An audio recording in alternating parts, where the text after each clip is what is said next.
guys, welcome to my channel. Perkenalkan, nama aku Sheila Antoinette. Dan hari ini tuh seru banget karena aku akan menjelaskan ke kalian mengenai teori-teori kartun terseram.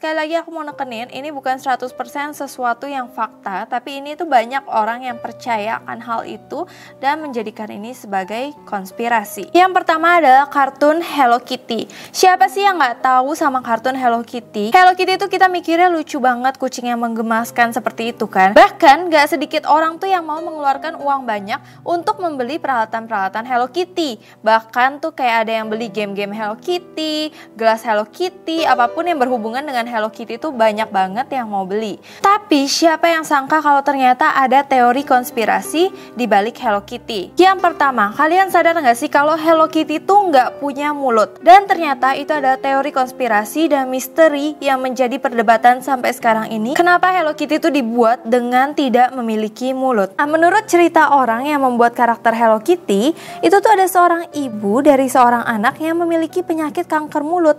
Pada tahun 1970, anak itu tuh berusia 14 tahun. Pada saat itu tuh belum ada obat untuk mengobati kanker mulutnya. Nah, sang ibu yang sayang banget sama anaknya, pingin banget cara apapun supaya anaknya tuh bisa sembuh. Sehingga semua macam pengobatan tuh udah dilakuin oleh ibunya, dan ternyata anaknya tuh nggak kunjung sembuh juga. Dan otomatis sang ibu tuh depresi banget kan sama anaknya yang nggak kunjung sembuh. Akhirnya karena terlalu depresi, akhirnya dia benar-benar melakukan cara apapun. Dan sang ibu akhirnya melakukan perjanjian dengan iblis untuk menyembuhkan anaknya. Tapi sayangnya sang iblis tuh gak kayak Tuhan, dia gak kasih kita sesuatu rezeki yang cuma-cuma. Jadi sang iblis itu meminta imbalan atas apa yang ia minta. Perjanjiannya adalah jika iblis meminta imbalan untuk dibuatkan karakter yang dapat diterima di seluruh dunia. Nah, karakter tersebut harus bisa mendapatkan banyak perhatian mulai dari anak-anak, orang dewasa sekalipun. Tujuan dari iblis ini meminta dibuatkan karakter agar dia dapat diterima di seluruh dunia dan untuk menjaring banyak orang agar masuk ke dalam lingkaran setan. Dan akhirnya bener aja putrinya tuh sembuh dan ibunya akhirnya menepati janjinya dia kepada sang iblis untuk membuatkan dia karakter. Sehingga sang ibu membuatkan karakter Hello Kitty dengan kucing yang tidak memiliki mulut sebagai simbol untuk mengenang anaknya yang pernah mengidap penyakit kanker mulut. Lalu makanya timbullah tokoh kartun Hello Kitty yang harus kalian tahu, dan ini serem banget. Kitty dalam bahasa Cinanya yang diartikan sebagai iblis. Lalu Hello Kitty, jadi dianggap itu adalah Hello Iblis. Kartun yang kedua yaitu Donald Duck. Kalian pasti tahu kan Donald Duck yang kayak kwek kwek kwek kwek gitu-gitu segala macem, dan yang lucu banget, yang suka berteman dengan Mickey Mouse, Minnie Mouse, dan yang lain-lainnya. Ternyata dia juga memiliki teori konspirasi di balik kartunnya tersebut. Di episode Donald Duck yang pertama, Donald Duck itu terkenal banget kalau dia itu memiliki karakter yang penyayang, sabar, pokoknya baik banget. Namun saat berlangsungnya Perang Dunia Kedua, episode ini menghadirkan sesuatu yang berbeda. Karakter Donald Duck yang tadinya memiliki sifat sabar, penyayang, langsung berubah 180 derajat menjadi egois, terus kerjaannya suka marah-marah akan semua hal. Dan karakter itu pun menjadi ciri khas Donald Duck setelah puluhan tahun lamanya tidak digantikan lagi sampai sekarang. Seorang peneliti mengatakan bahwa sebenarnya Donald Duck itu merupakan simbol dari kemarahan manusia akan peperangan yang terjadi. Dan bahkan Donald Duck itu dianggap sebagai karakter yang melambangkan manusia yang terkena gangguan jiwa atau sakit mental atas peperangan yang terjadi, atau kita sebut dengan post traumatic stress disorder. Kartun selanjutnya yaitu Scooby-Doo. Siapa sih yang gak suka Scooby-Doo? Melihat Scooby-Doo dan Shaggy yang kayak sahabatan banget, yang lucu banget, terus mereka kayak detektif-detektif gitu, itu tuh aku suka banget. Ternyata dia juga memiliki teori konspirasi di dalamnya. Banyak yang percaya kalau Shaggy dalam serial Scooby-Doo ini adalah seorang pecandu marijuana. Fakta ini diperkuat oleh penampakan Shaggy tengah merokok pada beberapa episode. Nah, karena Shaggy itu adalah pecandu marijuana, dianggap dia itu sering berhalusinasi melihat anjing kesayangannya yaitu Scooby-Doo. Sehingga dianggap kemampuan berkomunikasinya Scooby-Doo dengan Shaggy dianggap cuman imajinasi Shaggy semata. Sedih gak sih jadinya kayak Aku tuh percaya banget Scooby-Doo tuh bisa ngomong. Tapi ya ini teori konspirasi bilang kalau misalkan sebenarnya itu adalah halusinasi aja dari Shaggy. Kemudian teori ini juga diperkuat dari ketika Shaggy itu datang ke teatrikalnya si Scooby-Doo. Nah di episode ini Shaggy itu jatuh cinta dengan seorang wanita yang bernama Mary Jane, yang dipercaya bahwa Mary Jane itu adalah singkatan dari marijuana. Kartun yang selanjutnya yaitu SpongeBob. Kalian pasti suka banget kan sama SpongeBob. Mungkin SpongeBob itu memang gak selama kartun-kartun lain yang udah jadi legend, tapi SpongeBob itu benar-benar disukai sama banyak orang walau dia itu terbilang gak terlalu lama di dunia industri ini. Tapi terlepas dari itu semua, karakter dari serial kartun SpongeBob SquarePants menyimpan teori yang sangat mengejutkan. Karena apa? Karena dipercaya 7 tokoh utama yang ada di SpongeBob itu melambangkan 7 deadly sins atau 7 dosa yang ada di diri manusia. Yang pertama adalah SpongeBob. Dipercayai bahwa SpongeBob itu adalah simbol dari nafsu. Karena sifatnya yang terlalu bersemangat dalam membantu orang, sampai sering banget dia itu melupakan banyak hal yang malah penting. Yang kedua adalah Squidward, merupakan simbol dari kemurkaan. Yang ketiga adalah Plankton yang merupakan simbol dari iri. Yang keempat adalah Tuan Crab atau Mr. Crab yang merupakan simbol dari keserakahan. Yang kelima adalah Sandy, yang itu adalah tupai yang merupakan simbol dari angkuh. Dan yang terakhir adalah Patrick dan Gary, yang secara berurutan simbol dari kerakusan atau pemalas. Dan sekali lagi itu hanya konspirasi yang orang-orang pikir mengenai SpongeBob. Jadi ini cuma teori konspirasi aja, jadi kalian tenang aja karena aku tetap nonton SpongeBob. Dan ini yang terkenal banget, yaitu episode paling terkenal di SpongeBob dan menjadi perbincangan banyak orang, yaitu episode Red Mist. Karena episode ini dianggap adalah episode terlarang yang gak boleh dipublikasikan ke publik. Tapi ternyata Red Mist itu bukanlah official episode yang dibuat dan dipublikasikan oleh Nickelodeon, tetapi merupakan hasil karya orang lain.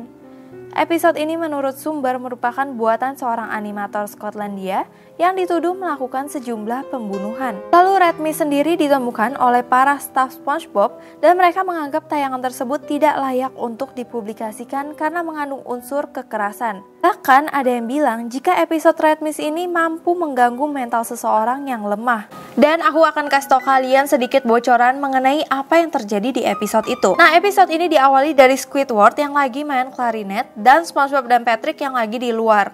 Terus ada seekor salesman yang berwujud ikan berpakaian ala Skotlandia mencoba mengajak Squidward berbicara. Namun Squidward menolaknya dan membanting pintu rumahnya.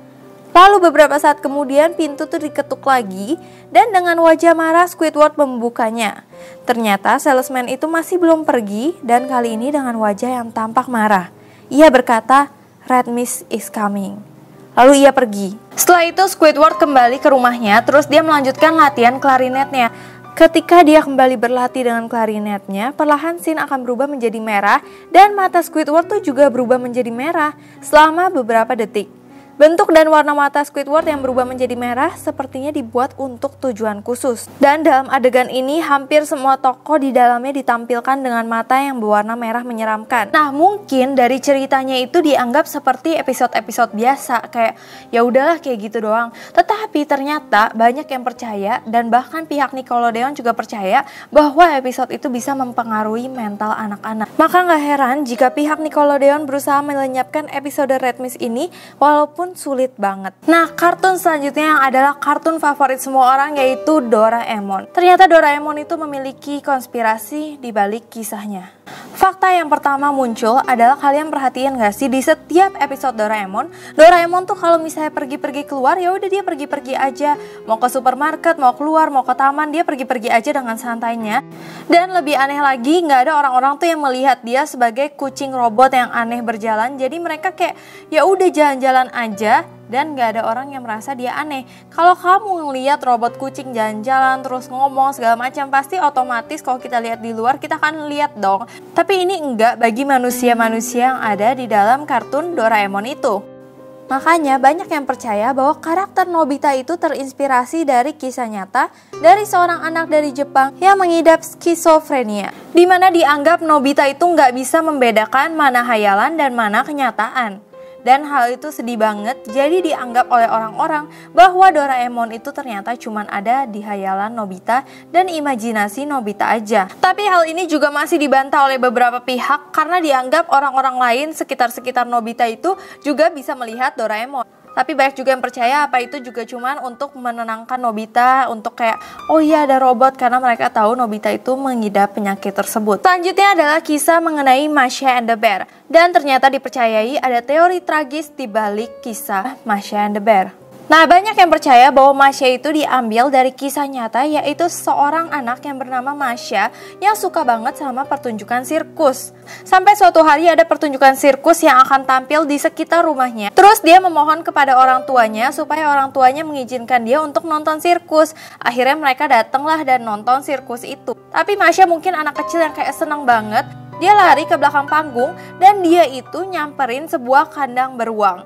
Dan dia tuh gak mikir bahwa beruang itu adalah beruang yang kayak liar gitu. Karena dia melihat di kartun-kartun beruang tuh lucu. Dan terus Masha itu nyamperin beruang tersebut dan dia deketin kandangnya. Dan gak berapa lama beruang itu langsung memangsa Masha dan Masha meninggal. Setelah melihat keadaan Masha, otomatis orang tuanya tuh depresi dan akhirnya meninggal dunia. Dan dipercayai hal itu yang menyebabkan kenapa di kartun Masha and the Bear tidak ditemukan sosok orang tua Masha sama sekali. Kartun selanjutnya yaitu Crayon Shinchan. Kalian pasti suka banget gak sih sama Crayon Shinchan? Kalau aku nonton Crayon Shinchan itu masih sampai sekarang. Tapi ternyata juga ada kisah tragis di balik Crayon Shinchan tersebut. Berhembus kabar bahwa sang penulis yang bernama Yoshito Usui itu terinspirasi untuk menulis kisah Crayon Shinchan dari seorang ibu yang bernama Misae. Dia itu merindukan Shinosuke atau Shinchan. Kenapa dia bisa merindukan Shinosuke padahal Shinosuke kan ada sama dia terus? Hal itu dilatar belakangi dari ketika Shinosuke atau Shinchan dan adiknya Himawari lagi jalan-jalan. Terus tiba-tiba ada mobil yang mau nabrak Himawari. Lalu Shinchan itu mau menolong Himawari. Tapi sayangnya mobil itu melaju terlalu kencang dan akhirnya membunuh Himawari dan Shinchan. Lalu kedua orang tua Shinchan itu depresi banget akan meninggalnya dua anaknya. Lalu tiba-tiba Misae yang merupakan ibu dari Shinchan itu menemukan krayonnya Shinosuke atau Shinchan di mobilnya mereka. Terus akhirnya dia itu mengingat dan mengenang anaknya. Terus dia mulai gambarin tentang Shinchan itu sesuai dengan imajinasinya. Maka itu dibuatlah film Crayon Shinchan. Ini bukan serem sih, ini bagi kamu yang fans Shinchan kayak aku ini kayak sedih. Aku gak mau menerima kenyataan ini, aku gak mau menerima konspirasi ini. Tapi sekali lagi ini hanya konspirasi, jadi kita tetap aja nonton seperti biasa ya. So, sekian dulu dari aku, itu adalah teori kartun terseram dan tertragis bagi aku. Tapi kalau kalian mau part 2 nya, masih banyak teori-teori konspirasi kartun yang ada. Kalian boleh komen di bawah ini. So, terima kasih udah nonton video ini. Sebelumnya aku minta maaf apabila aku ada salah kata, salah perbuatan, salah pengucapan, dan salah sesuatu yang tidak berkenan di hati kalian. Aku minta maaf sebesar-besarnya. So, terima kasih udah nonton video ini. Sampai jumpa.